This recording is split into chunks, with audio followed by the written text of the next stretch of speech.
नहीं, आज होपफुली कुछ लिखेंगे नहीं,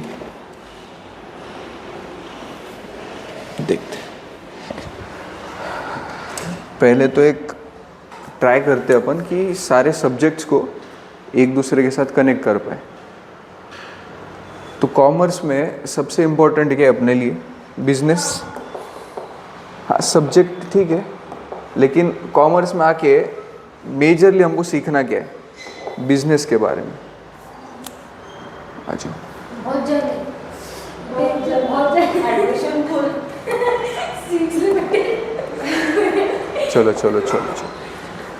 तो सबसे महत्व रहा क्या है अपने लिए as a commerce student? Business के बारे में सीखना, क्योंकि आगे जाके होपफुली सब जन बिजनेस करेंगे।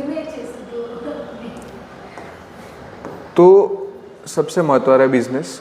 बिजनेस करने के लिए, गुड मॉर्निंग, बिजनेस करने के लिए सबसे महत्व रहा क्या है? एक चीज सबसे महत्व रहा,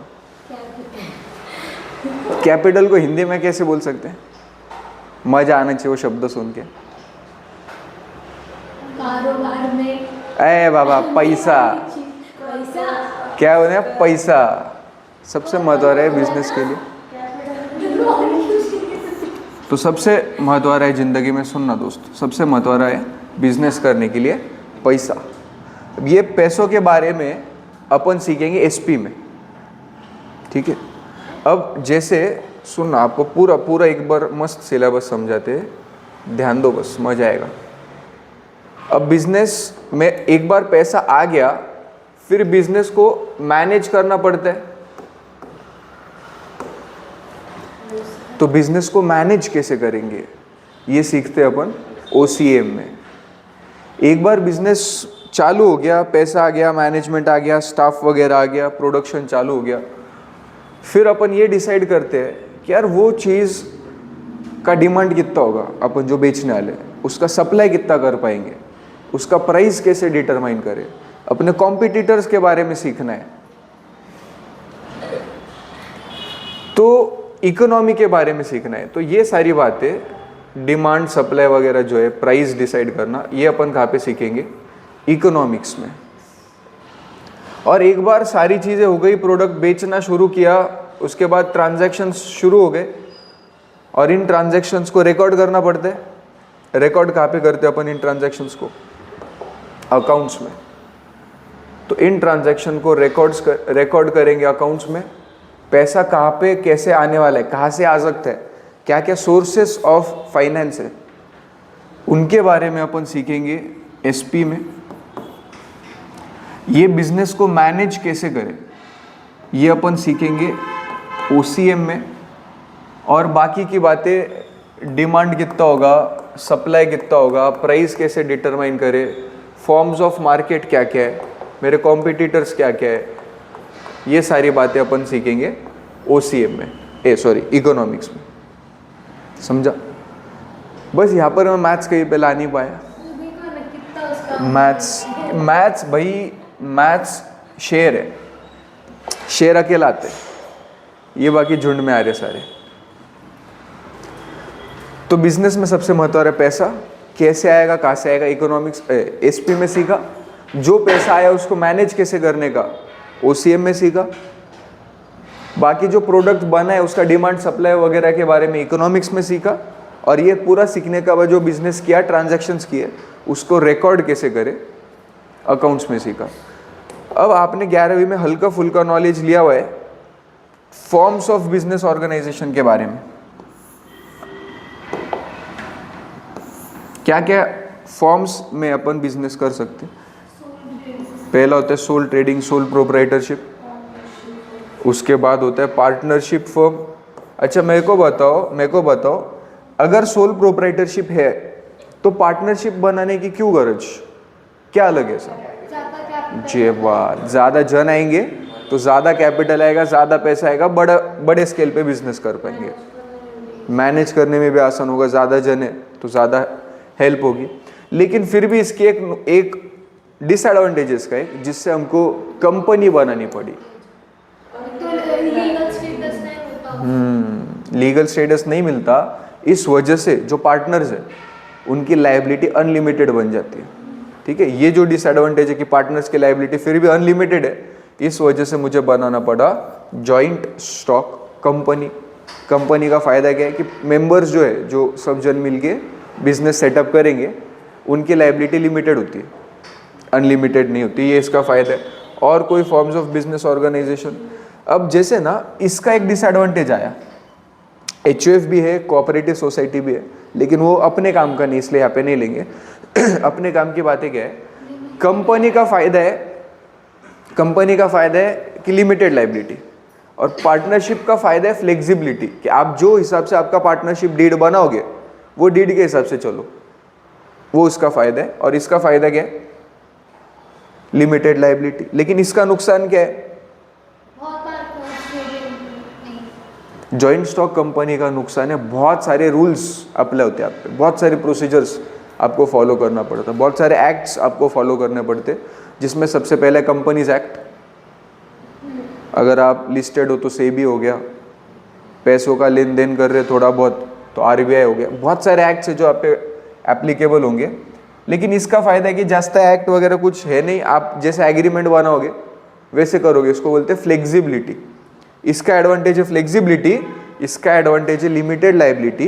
तो हमने क्या किया, इन दोनों को मर्ज किया, लिमिटेड लायबिलिटी पार्टनरशिप बना दी, LLP फॉर्म ऑफ बिजनेस बना दिया, जिसमें लायबिलिटी लिमिटेड भी है, लेकिन क्योंकि वो पार्टनरशिप है तो उसमें फ्लेक्सिबिलिटी आई कि आप जो पार्टनरशिप डीड बनाओगे वो हिसाब से करो, आपको बाकी रूल्स फॉलो करने की गरज नहीं। आ रहा क्या मजा तुमको? और फिर एक लास्ट होता है, जिनको जिंदगी में बहुत टाइम है लोगों की भलाई करने की, वो चालू करते हैं NPO, not for profit organisation. ठीक है, इसके बारे में क्यों सीखे अपन, क्योंकि at the end of the day जिंदगी में हमको बिजनेस करना है, तो बिजनेस करना है तो कौन से फॉर्म में बिजनेस करना है ये हमको समझना पड़ेगा। प्लस ये कहीं ना कहीं अपने सिलेबस में भी है, सोल प्रोप्राइटरशिप की अकाउंटिंग कैसे हो, ये हम 11th में सीख चुके हैं। आपको याद है, Mister Rohit bought in capital, Mister Rohit started business with cash, Mister XYZ started business with cash. तो वहाँ पे पूरा अकाउंट जो है 11th का हमने प्रोप्राइटर के नज़रिए से देखा है। फाइनल अकाउंट्स जो सबसे महत्वपूर्ण है वो भी हमने प्रोप्राइटरशिप का बनाया सिर्फ। ठीक है, लेकिन 12th में हम बाकी सारी बातें करने वाले, हम सीखेंगे कि पार्टनरशिप का फाइनल अकाउंट्स कैसे बने। पहला ही चैप्टर अपना पार्टनरशिप फाइनल अकाउंट्स। तो पार्टनरशिप फाइनल अकाउंट्स आने के लिए आपको प्रोप्राइटरशिप का अगर आ रहा है तो एक नंबर, थोड़ा सा चेंज है बस, बाकी पूरा सेम। ठीक है, नहीं भी आ रहा है तो टेंशन नहीं, क्योंकि अपन बेसिक से सीखने वाले पूरा फिर से। प्रोप्राइटर, इसमें दूसरी बात आपको सीखनी है बहुत सारी। अगर पार्टनरशिप फर्म है, समझ हम 3 पार्टनर्स है, क्या एक और पार्टनर आ सकता? बिजनेस चालू है बीच में, बिजनेस चालू है बीच में जा सकता कभी भी, उसको क्या बोलते हैं? वाइल्ड कार्ड एंट्री, उसको बोलते हैं एडमिशन ऑफ पार्टनरशिप। क्या बोलते हैं? एडमिशन। पार्टनरशिप में एडमिशन हो सकता है। उसके बाद रिटायरमेंट भी हो सकते हैं। एक आधा बोला बीच में बस, अब रिटायरमेंट मतलब बुढ़ा हो केच नहीं, बीच में भी उसको नहीं इच्छा हो रही, बस अभी नहीं करना है, उसको भी अपन क्या बोलते हैं? रिटायरमेंट। एडमिशन पर अलग चैप्टर है। एक आधे पार्टनर को जब लाने गए तो क्या क्या एंट्री होती है बुक्स में, एक आधा पार्टनर जब जा रहा तो क्या क्या एंट्री होती है बुक्स में, रिटायरमेंट अलग चैप्टर। उसके बाद कंपलसरी रिटायरमेंट करके कुछ होता है कि आपको रिटायर होना पड़ेगा, पता है, मरने के बाद। मरने का तो आप गए ना बिजनेस से, तो डेथ तो डेथ पे भी एक चैप्टर है कि जब डेथ होगी किसी पार्टनर की तो उसको बुक्स ऑफ अकाउंट्स में क्या एंट्री पास होगी डेथ के टाइम पे। 2 पार्टनर गया 2x है, partner credit what goes out, ये बात। Admission, retirement, death. और एक होता है पार्टनरशिप फर्म बंद करके पूरे एसेट्स बेच डालो और एसेट बेच के जो पैसा आया उससे लायबिलिटीज पे ऑफ कर दो, उसको क्या बोलते पता है? डिसोल्यूशन। तो ये अपने 4 चैप्टर हो गए, एडमिशन, रिटायरमेंट, डेथ, डिसोल्यूशन, और ये पहला चैप्टर है final accounts of partnership. Final accounts of proprietor नहीं, पार्टनरशिप। 5 चैप्टर, 10 है टोटल, उसमें से 5 पार्टनरशिप पे। उसके बाद जैसे इसका फाइनल अकाउंट सीखा, वो बोले इसका भी सीख ले। NPO, not for profit organisation का भी आपको फाइनल अकाउंट सीखना है कि वो फाइनल अकाउंट्स कैसे बनाते हैं। ये एक चैप्टर है, सिर्फ फाइनल अकाउंट्स पे एनपीओ के एक चैप्टर। और आपको पता है ये जो फाइनल अकाउंट्स है पार्टनरशिप का, 12 मार्क का क्वेश्चन कंपलसरी आता है, और एनपीओ के फाइनल अकाउंट्स पे 12 मार्क का क्वेश्चन कंपलसरी आता है। मतलब इधर 12 और 12 24 मार्क, 80 में से 24 मार्क 2 चैप्टर का एक ही क्वेश्चन। उसके बाद इस पे एमसीक्यू भी बनते, इस पे भी एमसीक्यू 2-2 मार्क के बनते। मतलब 14 + 14 28, राउंड ऑफ करके 30। हाँ, पास पे फोकस 12वीं में फेल होना बहुत मुश्किल है, चाह के भी नहीं हो सकते। हाँ, तो उतना है बस, अगर जाके बैठे भी ना तो भी पास हो जाएंगे, क्योंकि इतना सोपा पेपर आता।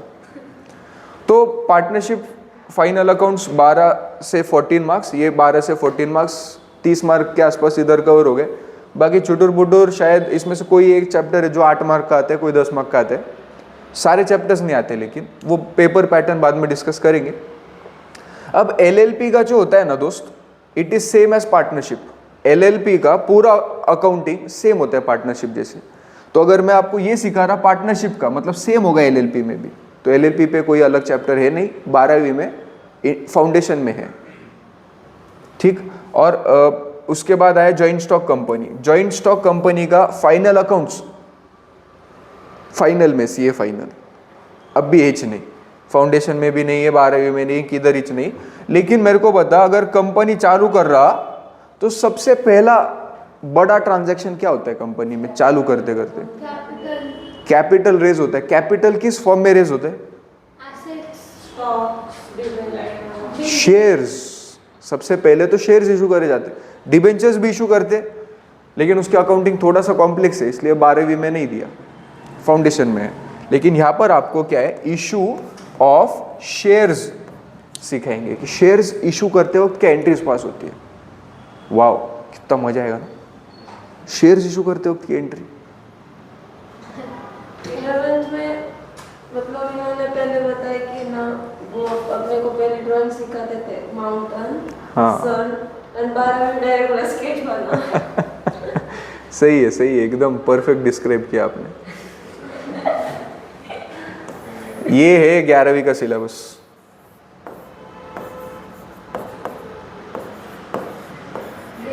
मेरे को इतना चाहता, अब वो बाद में स्केच मेरे को नहीं आता, स्केच अपन साथ में सीखेंगे, समझा। तो ये अपना सिलेबस। एक और चीज़ है कि बिजनेस है ना दोस्त, बिजनेस में जो ट्रांजैक्शंस होते हैं, आप बता सकते हो कि कितने टाइप्स के रहते हैं? मॉनिटरी आणि नॉन मॉनिटरी। आणि मॉनिटरी में 2, कैश आणि क्रेडिट। अब ये जो नॉन मॉनिटरी, इसको अपन बुक्स ऑफ अकाउंट्स में लिखते नहीं, लिखते सिर्फ मॉनिटरी। तो आप ऐसे भी बोल सकते हो 2 टाइप के ट्रांजैक्शन है, कैश यानी क्रेडिट। अब जिंदगी में जब क्रेडिट ट्रांजैक्शन होता है ना, तो दुख होता है एक सेलर को, डर रहता है एक मन में, आया कि नहीं आया, नहीं आया तो क्या पैसा। इसलिए एक कंसेप्ट है बिल्स ऑफ एक्सचेंज, जिसे चेक होता है ना, वैसे बिल्स ऑफ एक्सचेंज नाम का एक कॉन्सेप्ट है, उस पर एक अलग चैप्टर है। क्योंकि आप कोई भी फॉर्म ऑफ बिजनेस ऑर्गेनाइजेशन करो, उधार में तो सामान बेचना ही पड़ेगा। तो जब उधार में सामान बेचोगे, टेंशन आएगा, रातों की नींद उड़ जाएगी, तो तब क्या करें, क्या सोल्यूशन है उसका, वो भी आपको सिखा दिया। आप उधार में बेचते क्या सामान? नहीं, इसलिए आप इमेजिन नहीं कर सकते टेंशन क्या होता है।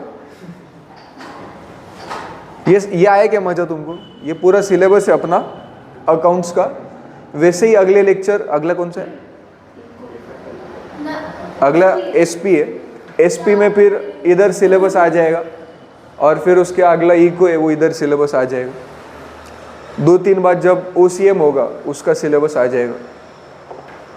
सारे सब्जेक्ट्स लिंक करके सीख रहे अपन। अगर ऐसा सीखा तो सीखने में मजा आएगा, नहीं तो अपने को समझता ही नहीं अपन जो पढ़ रहे हो क्यों पढ़ रहे हो। बस पढ़ते जा रहे। हाँ ये क्वेश्चन इंपॉर्टेंट है, पेपर में आता, रट्टा मार लो। वो 21 के क्वेश्चन। हाँ हाँ हाँ हाँ, अपने को थोड़ी तोता बनने गए, तोता तोता तोता रट्टा, जो उसको उसने जो लर्न किया है वो टच बोलते रहता है, ऐसे नहीं बनने, अपने को सब आना चाहिए। दुनिया इस नज़र से देखना, कभी मजा आएगा। अब सुनना, इतना समझा क्या तुमको? एक तो पहले 10 मिनट लेट आए, मुक्का टाइम पास कर रहे, इतना ओके? बढ़ सकते क्या आगे?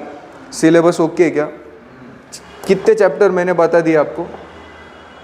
1 2 3 4 5 6 7 8, बाकी जो 2 है ना वो थियरी चैप्टर्स है। एक है कंप्यूटराइज्ड अकाउंटिंग सिस्टम एंड एक है एनालिसिस ऑफ फाइनेंशियल स्टेटमेंट्स, पूरा थियरी चैप्टर है, वो अपन एंड में करेंगे। मतलब जो भी अकाउंटिंग करते हैं उसमें कंप्यूटर में कैसे कर सकते हैं, क्योंकि आज के डेट में अपन बुक्स में थोड़ी लिखते, लेकिन सीखते हो बुक्स में सीख रहे, तो सीखेला कुछ फायदा है क्या? नहीं दोस्त, तेरे को सच्ची बात हो गया, मैं सच्ची बात हो गया, ये जो फाइनल अकाउंट सिखाने वाला ना मैं तुमको, वो लाइफ में कभी वापरने नहीं वाले तुम, क्योंकि तुम सिर्फ जर्नल एंट्री करते, कंप्यूटर में अपने आप बन जाता सॉफ्टवेयर से। लेकिन जर्नल एंट्री करने को तुमको जो दिमाग चाहिए वो कब आएगा? जब ये तुम पेपर पे लिखेंगे, तब वो दिमाग आएगा तुम जर्नल एंट्री कैसे पास कर सकते। एक है पर तू, तो ये 8 चैप्टर हो गए। 9वां क्या है? कंप्यूटराइज्ड अकाउंटिंग सिस्टम, जिसमें अकाउंटिंग में कंप्यूटर का तड़का दिया उन्होंने। और फिर एनालिसिस ऑफ फाइनेंशियल स्टेटमेंट्स, मतलब फाइनेंशियल स्टेटमेंट देख के तुम कैसे पता लगा सकते ये बिजनेस अच्छा है कि नहीं। शेयर मार्केट एनालिसिस में काम आता, परसेंटेज परसेंटेज परसेंटेज, बहुत अच्छा है सिलेबस। बस अड़चन कहाँ पे आती है कि वो 4 क्वेश्चन है पेपर में आने वाले, और पता है ये चैप्टर में ये ऑप्शन आता, ये चैप्टर छोड़ दो। फिर सब लोग को अच्छे मार्क्स नहीं आते, क्योंकि तो 11वीं भी सोपा था ना, 11 तो कितना सोपा था, नहीं आते सबको। आपको नहीं, आपको नहीं बोला मैं, मतलब मैं बाकियों का, आपने पेपर में देखा होगा सब जन चिट्ठे लेके आते, इतना सोपा होके भी नहीं आता। हाँ ना यार, क्या मतलब अभी जाऊ दे। तो अपन अगर दिल से शिद्दत से पढ़ेंगे तो पढ़ाने में भी मजा आएगा, पढ़ने में भी मजा आएगा। वैसे मेरे को तो ये सिखाने में बड़ा मजा आया। देखते आगे, शुरू करने से पहले मैं चाहूँगा कि 11वीं की कुछ बातें हैं अकाउंट्स की जो आपको 12th में काम आने वाली, वो एक बार डिस्कस कर लेंगे। तो बातें हैं 7 महीने पहले की, तारीख थी 3 जून, 5 जून से आपकी शुरू हुई थी, आपकी 5 जून से शुरू हुई थी, लेकिन मेरी तैयारी 3 जून से शुरू हो गई थी। आपकी बैच थी 11वीं की, मेरी 3 जून से तैयारी शुरू हो गई थी 12वीं की। समझ रहे तुमको? आगे की सोच। तो तब मैंने ये बनाया हुआ था और भूल भी गया था ये बनाया हुआ है। कल शाम को जब मैं, शशांक सर, यश सर साथ में बैठे, क्या करने का क्या नहीं, कल कैसे करे, पहला लेक्चर है, मजा आना चाहिए टावर को, तो फिर उसका पाँच क्या करी मैंने, और फिर ये मिला और ये तो बना हुआ है, बोला मजा आएगा, इसमें से सिखाते आपको। पहला पूरा चैप्टर ऐसे बना हुआ है पीपीटी, उसके आगे के चैप्टर नहीं बने तो देखते तब बनेंगे नहीं बनेंगे। पहला चैप्टर अगर आप अच्छे से सीखोगे मेरे साथ, रोज आओगे क्लास को। अच्छा एक बात है जो मेरे को बाद में करने की थी लेकिन मैं फिर से भूल जाऊंगा, तो सिलेबस समझ गए आपको, इंटरेस्टिंग भी है और इजी भी है, आने जैसा है। लेकिन अगर आपको अच्छे मार्क्स लाने के ना, तो आपको 2 बातें याद रखनी, सिर्फ 2 बातें। 2 बातें R², मतलब 2 R आपको याद रखने पड़ेंगे। अगर ये 2 R आप कर लो तो आपको 100 में से 100 आएंगे गारंटीड, 100 में से 100 अकाउंट्स में तो आएंगे, मेरी गारंटी। 2 R क्या है? एक है रेगुलरली क्लास को आने का, नहीं, और रिवीजन घर पे करते चलने की। जो भी आज सीखा घर पे जाके एटलीस्ट खोल के देखो, खोल के देखो क्या किया था, क्या नहीं किया था, क्या बातें हुई थी, इमेजिन करने का ट्राई कर। मैं नहीं एक्सपेक्ट करूंगा कि आपने 2-3 घंटे, मैं ये भी एक्सपेक्ट नहीं करता आपने 1 घंटा पढ़ना चाहिए, लेकिन मैं सच्ची में बताऊँ कि इतना एक्सपेक्ट करता कि 5 मिनट आप रोज़ अकाउंट्स घर पे करो। कितना देर? 5 मिनट। मैं खुश है उसमें, आप 5 मिनट करो बस। इतना हो सकता क्या मेरे लिए? कितने अच्छे तो 2 बातें याद रखेंगे अच्छे मार्क्स के लिए, रेगुलरली क्लास को आने का बिना छुट्टी मारे, और उसके बाद रिवीजन कंपलसरी करने की। बस 2 बातें हो गई, 100 में से 100 गारंटीड। अबे यार शे पचका हो गया शे।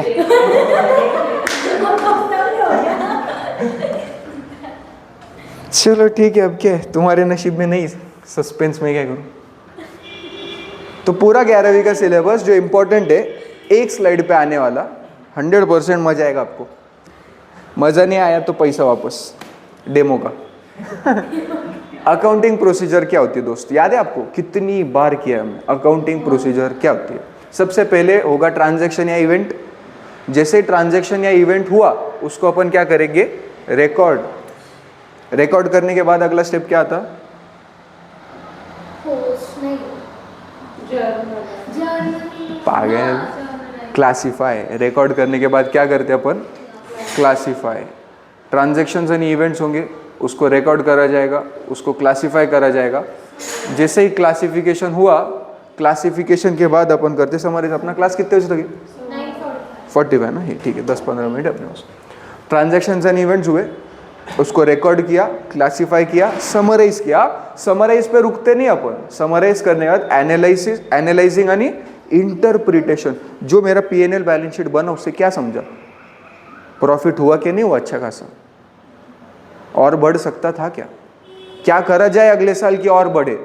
ये दिमाग लगाओ, और दिमाग लगा के ये कम्युनिकेट करो ओनर्स को, मैनेजमेंट को, एम्प्लॉइज को, गवर्नमेंट को, बैंक्स को। ये जो भी नाम लिए मैंने, ये होते users of financial statements. Summary में जो अपन फाइनेंशियल स्टेटमेंट्स बनाने वाले उसको कौन कौन वापरने वाला?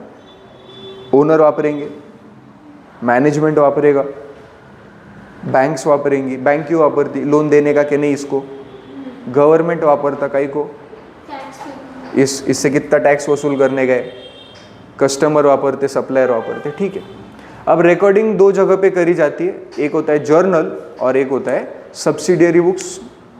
है क्या 11वीं का सिलेबस याद आ रहा क्या?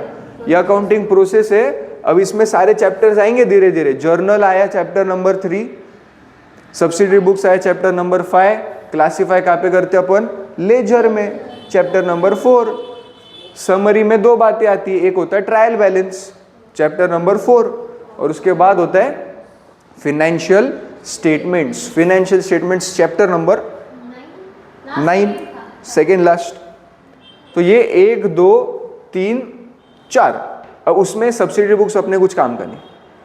अगर आपको ध्यान से सुनो, जर्नल एंट्री पास करते आती है, लेजर बनाते आते हैं, ट्रायल बैलेंस बनाते आते हैं, और फिनेंशियल स्टेटमेंट्स आते हैं।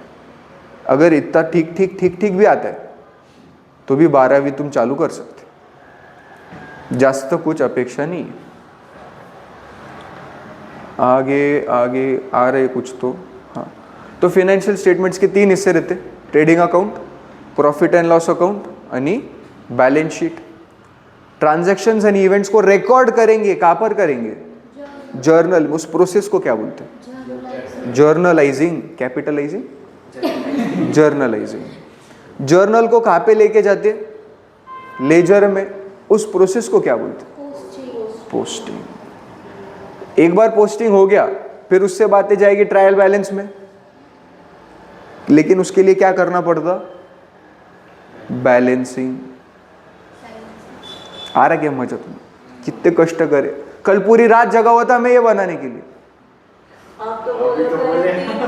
अबे थोड़ा तो झूठ बोलने दे, अच्छा लगता बोलने को। ये क्लिप कट करके डाला रहता यूट्यूब पे मस्त।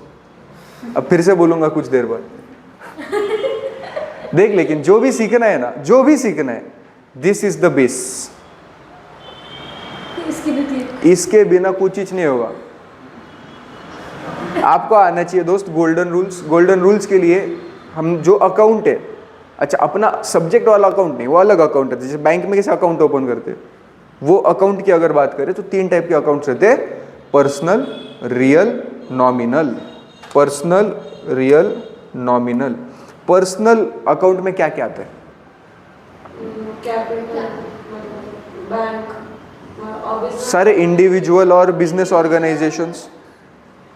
ओके, रियल अकाउंट में क्या क्या आते हैं? सारे एसेट्स। तो एक चीज आपको 12वीं में एक अलग पर्सपेक्टिव से ये देखना है कि रियल अकाउंट में सारे आते हैं एसेट्स, पर्सनल अकाउंट में एसेट्स भी आते हैं और लायबिलिटीज भी आती है। जैसे बैंक एक एसेट है, लेकिन बैंक से जो लोन लिया, बैंक पर्सनल है ना, तो बैंक पर्सनल है लेकिन एसेट है, मतलब पर्सनल में एसेट है। बैंक लोन पर्सनल है लेकिन लायबिलिटी है। डेटर्स पर्सनल है, एसेट है। क्रेडिटर्स पर्सनल है लेकिन लायबिलिटी है। समझा? तो पर्सनल में एसेट लायबिलिटी दोनों आता है, लेकिन रियल में सिर्फ एसेट आता है। फर्नीचर हो गया, cash, machinery, land and building, सारी बातें। और नॉमिनल में क्या क्या आते हैं? Expense and income, income and expense. समझा क्या? अब इससे मेरे को सीखना है कि किसको डेबिट दूं, किसको क्रेडिट दूं। तो एसेट्स को क्या देते दोस्त? एसेट्स का होता है डेबिट बैलेंस, लायबिलिटीज का होता है क्रेडिट बैलेंस। एसेट का पर डेबिट बैलेंस, इनकम क्रेडिट और एक्सपेंस डेबिट। तो भले ये रूल्स याद नहीं आपको, कोई टेंशन नहीं, ये रूल्स याद होने चाहिए। 12वीं में ये ऊपर का काम आने वाला। एसेट्स को डेबिट, लायबिलिटी को क्रेडिट, एक्सपेंस को डेबिट, इनकम को क्रेडिट। 4 बात एकदम सोपी। आगे बढ़ते हल्लू से। हाँ, जर्नल एंट्री का format, date particulars, LF amount. LF न बुक में बनाया था न इधर मैंने कभी बनाया, लेकिन होता है इधर हल्लू से एलएफ होता है। जगह कम है यार, इतने से पेज में सब लाने गए, एग्जाम में बनाना पड़ता फॉर्मेलिटी के तौर पे। लेजर का format date particulars amount, date particulars amount. ये साइड कहलाती है डेबिट साइड, हाँ ये साइड कहलाता है क्रेडिट साइड। क्या आपको 12वीं में जर्नल एंट्री पास करने की क्या? हाँ करने की। लेजर बनाने का क्या? हाँ। मेरे को बता, जब आप बड़े हो जाएंगे, बीकॉम सीखेंगे, सीए करेंगे, कुछ आगे करेंगे, उसमें जर्नल एंट्री पास करने देंगे? हाँ। अरे अकाउंट्स मतलब है जर्नल एंट्री, और जिंदगी में सबसे महत्व आ रहा है जर्नल एंट्री। बाकी जो सॉफ्टवेयर्स है ना, वो जर्नल एंट्री के आगे का काम खुद कर लेते। आपको सिर्फ जर्नल एंट्री पास करना है। वो लेजर खुद बना लेते, ट्रायल बैलेंस खुद बना लेते, फिनेंशियल स्टेटमेंट्स सब बना लेते। आपको जर्नल एंट्री पास करना है सर। समझा क्या? तो हर चीज़ अपन जर्नल एंट्री के पर्सपेक्टिव से देखेंगे। इसके बाद बनता है trial balance, particulars, amount. Amount ये होता है पा, ये भी होता है पा, ये होता है पापा। पर्टिकुलर्स अमाउंट, पर्टिकुलर्स अमाउंट, डिप्पा डिप्पा। ट्रेडिंग अकाउंट पापा, ये प्योर पापा। सिर्फ पर्टिकुलर्स अमाउंट, पर्टिकुलर्स अमाउंट। इसमें भी प्रॉफिट एंड लॉस में भी पर्टिकुलर्स अमाउंट, पर्टिकुलर्स अमाउंट, और बैलेंस शीट में भी particulars amount, particulars. Balance sheet में हाँ, इधर liabilities assets, liabilities amount, assets amount, लापा नहीं ला। ठीक है, जान दे, टाइम पास बहुत हो गया। जर्नल एंट्री पास करने के लिए आपको पता होना चाहिए किसको डेबिट देना है, किसको क्रेडिट देना है, और डेबिट किसको, क्रेडिट किसको के लिए है। Golden rules. एक बार जर्नल एंट्री पास हो गया, उसको देख देख के लेजर बनता, उसको देख देख के ट्रायल बैलेंस बनता बैलेंसिंग करने के बाद। और ट्रायल बैलेंस में सारे जो पर्टिकुलर्स के अकाउंट्स है, उसमें कुछ जाता है ट्रेडिंग में, उसमें से कुछ जाता है पीएनएल में, उसमें से ही कुछ जाता है बैलेंस शीट में। नवा कुछ नहीं। ट्रायल बैलेंस में से कुछ चीज़ें ट्रेडिंग में जाएगी, कुछ पीएनएल में जाएगी और कुछ बैलेंस शीट में जाएगी। लेकिन कुछ क्या है जो ट्रेडिंग में जाएगी, कौन सी कुछ पीएनएल में जाएगी और कौन सी कुछ बैलेंस शीट में जाएगी, ये अपन कल सीखने वाले। ठीक है? क्या ये हमने 11वीं में सीखा है? Of course yes. और सेम 12वीं में भी करना। हाँ, ये तो वैसे 11वीं का ही है, और 11th में ही मैंने आपको सिखाया कि ट्रायल बैलेंस में से ट्रेडिंग पीएनएल बैलेंस शीट कैसे बनता है। सेम एग्जैक्ट सेम तरीके से ट्वेल्थ में भी बनता, जैसे 11th में बना है सेम 12th में बनता है। सिर्फ फर्क क्या है कि यहाँ पर जो कैपिटल अकाउंट होता है ना वो एक जन का ही होता है, क्योंकि एक टच बिजनेसमैन है, एक ही कैपिटल बनेगा। लेकिन पार्टनरशिप में क्योंकि 2 या 2 से ज्यादा है जन जो कैपिटल लेके आने वाले, तो 2 या 2 से ज्यादा कैपिटल अकाउंट्स बनते हैं। समझा? तो अगर मैं प्रोप्राइटर है, मेरा नाम है ए, तो ए कैपिटल अकाउंट सिर्फ कैपिटल लिख के छोड़ देंगे। लेकिन जब पार्टनरशिप कर रहा हूं मैं, तो ए बी सी 3 जन है, तो 3 कैपिटल अकाउंट बनेंगे, ए का, बी का, सी का, और यहाँ पे 3 लिखना पड़ेगा, ए कैपिटल, बी कैपिटल, सी कैपिटल। इसके अलावा और क्या सीखना है आपने कि पहले जो प्रॉफिट होता था, नेट प्रॉफिट, उसको क्या करते थे अपन,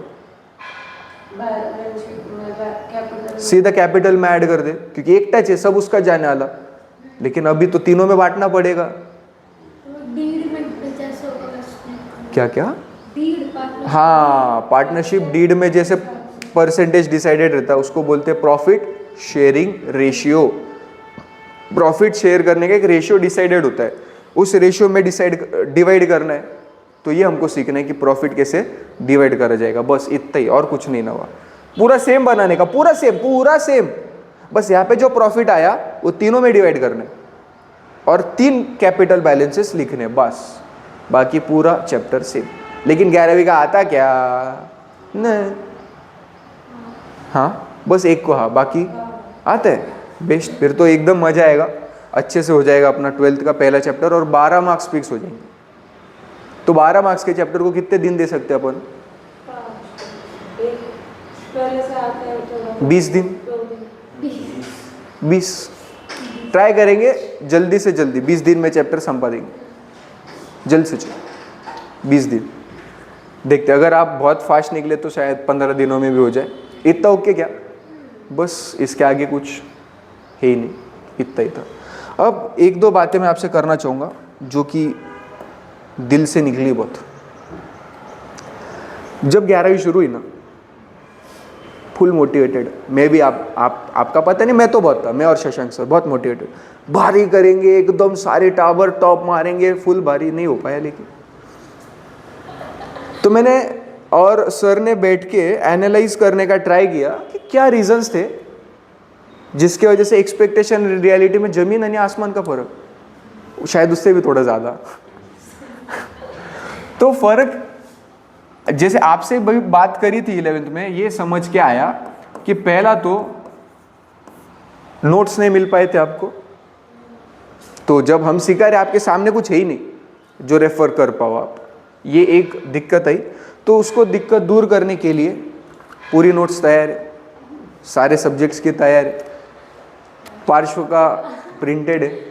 अब इसमें दोस्त, क्योंकि पहले मैं आपको ब्लैक एंड व्हाइट तक नहीं दे पाया, इस वजह से 12वीं में मिलेगा कलरफुल, सारा मस्त पैकी कलरफुल है। पढ़ते वक्त जिंदगी अपनी कैसी दोस्त, ब्लैक एंड व्हाइट ऑलमोस्ट सबकी, जैनम की छोड़ के।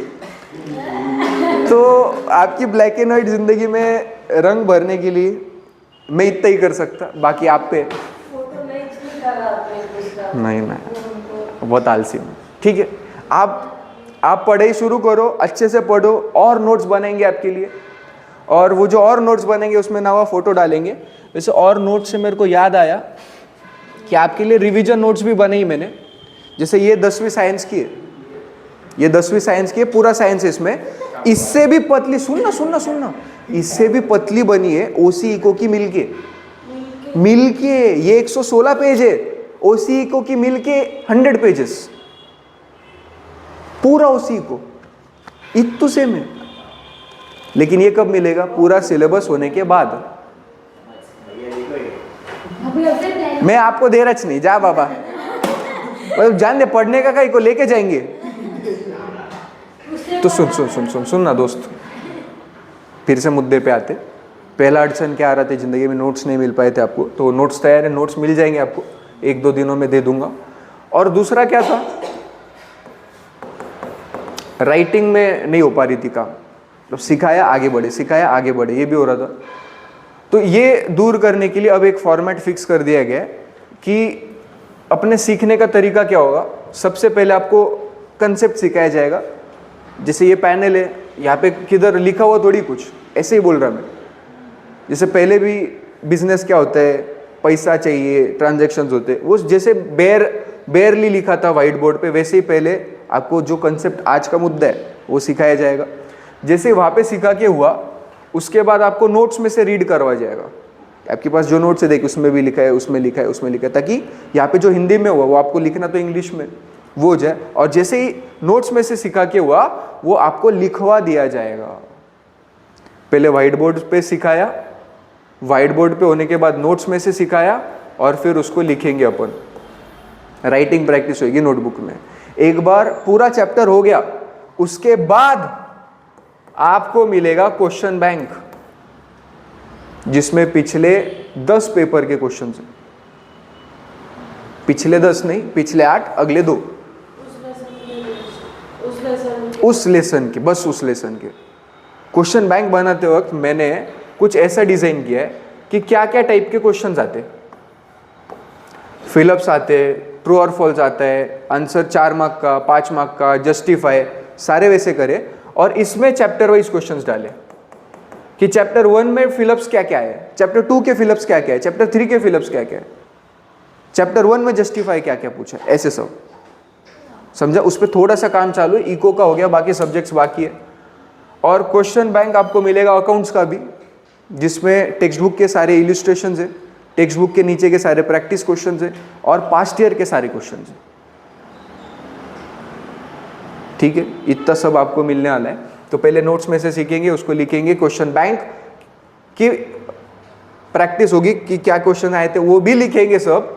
और इतना पूरा पसारा होने के बाद सबसे महत्वपूर्ण क्या है, हमारा तो सीखा क्या हो गया, आपको कितना गया डोचके में, वो समझने के लिए टेस्ट्स ली जाएगी। अब टेस्ट कब होगा कब नहीं होता है ना, कभी हुआ कभी नहीं हुआ, तो उस अड़चन को भी दूर करने के लिए एक चीज़ कल हमने डिसाइड करी कि हर सैटरडे को 10 से 11 का जो लेक्चर होगा, हर सैटरडे को 10 बजे से 11 बजे के बीच में 1 घंटा टेस्ट, कोई भी एक सब्जेक्ट की, हर सैटरडे। और उसमें भी और कुछ अच्छा करने के लिए शशांक सर और यश सर ने मिलकर आइडिया दिया, मेरा इतना नहीं चलता दिमाग, कि हफ्ते में कितने सैटरडे आते, हफ्ते में एक ही आता है। हफ्ते में 1, महीने में 4। तो जो महीने में 4 सैटरडे है ना, उसमें से 3 पे तो रिटन टेस्ट, 1 पे होगी ओरल टेस्ट। लेकिन टेस्ट मैं नहीं लूंगा, टेस्ट आप लोगे। वो मैंने बोला था, वो सच में अप्लाई कर। हाँ, तो एक रफ आइडिया ऐसा बनाया हुआ है कि सारे टावर ग्रुप्स में डिवाइड होंगे। समझ 6 तो 2-2-2 के ग्रुप्स बने, एक टीम में मैं, एक टीम में शशांक सर, एक टीम में यश सर, और हर टीम दूसरी टीम को सवाल पूछेगी। जो टीम हारी वो टीम पार्टी देगी। और क्या, समझा क्या तुमको? ऐसा कुछ अलग करने का ट्राई करते। स्टॉक मार्केट का पिछले साल चालू किया था, लेकिन खास रिस्पॉन्स मिला नहीं तो बंद कर डाला था। इसमें भी देखते कितना हो पाता। आप जितना एक्टिवली पार्टिसिपेट करोगे, आप जितना आर स्क्वायर्ड को याद रखोगे, उतना मजा आएगा। आर स्क्वायर्ड का फुल फॉर्म क्या है याद से? आर फॉर रेगुलर क्लास को आने का यानी आर फॉर रिवीजन करने की, रेगुलर क्लास को आने का नहीं रिवीजन करने की। ये जब आप कर लोगे तो आपको 100% मजा आएगा। 12वीं में अकाउंट्स में तो भी एटलीस्ट 100 में से 100 आने की मेरी गारंटी है। रोज क्लास को आने का और रोज रिवाइज करने का। समझा क्या? बस फिर आज इतना ही है। कल अपन ट्रायल बैलेंस में से कौन सी चीज़ P&L ट्रेडिंग बैलेंस शीट में जाती उतना सीखेंगे। आज का होमवर्क क्या, आप घर पे जाकर क्या करोगे? इतना बस एक बार देख लेने का। रोज अकाउंट्स पढ़ने का कितने मिनट? आ जाइए 5 मिनट, 5 मिनट्स पढ़ने बस अकाउंट्स। हाँ हाँ होगा, सुनो ना। ये जो शेड्यूल है वो बस आज का और शायद आज का ही रखते, कल से शेड्यूल चेंज होगा अपना, वो भी बात करने की थी आपसे। शेड्यूल रहेगा, पहला लेक्चर जो है 9 से 9:45 वो होगा SP। दूसरा लेक्चर जो है 9:45 से लेके 10:30 तक वो होगा इको, मंडे ट्यूसडे वेडनेसडे, और थर्सडे फ्राइडे सैटरडे होगा OCM। और फिर 10:30 से 11:15 तक होगा अकाउंट्स, और 11:15 से 12:15 तक अपन करेंगे मैथ्स। ये रोज़ का शेड्यूल होगा। मैं चाहूँगा सच्ची में कि सब जन सब सब्जेक्ट्स को आए, ठीक है। ऐसा कोई भी मत सोच कि 12वीं में क्या है, लन तो करके आने का, रट्टा तो मारने का। जो नज़रिए से आपको दुनिया आज दिखेगी, कल दिखेगी, पूरी 12वीं में दिखेगी, वो शायद आप सेल्फ स्टडी करते वक्त इको OCSP में नहीं देख पाओगे वो दुनिया, ठीक है। तो मज़ा आएगा आपको। और जिसको SP नहीं है, मैं चाहूँगा वो भी SP को आए, कि SP सबसे भारी देखो। और सर आज गुंजन ने एक डिसीजन लिया है, अरे सागर सर बोल गुंजन ने डिसीजन लिया है कि वो मैथ्स नहीं ले रही है, वो OCM में शिफ्ट हो गई। SP तर पहिल्यापासून आहे। पार्श, आप पे पूरी दुनिया की नजर टिकी हुई है। क्लास में देखो एक तो ठीक कोई जिसका लिख सकता था, वो भी तू करा गुड यार, गुड। नहीं क्या गुड, मेरे को बुरा लग रहा है इधर।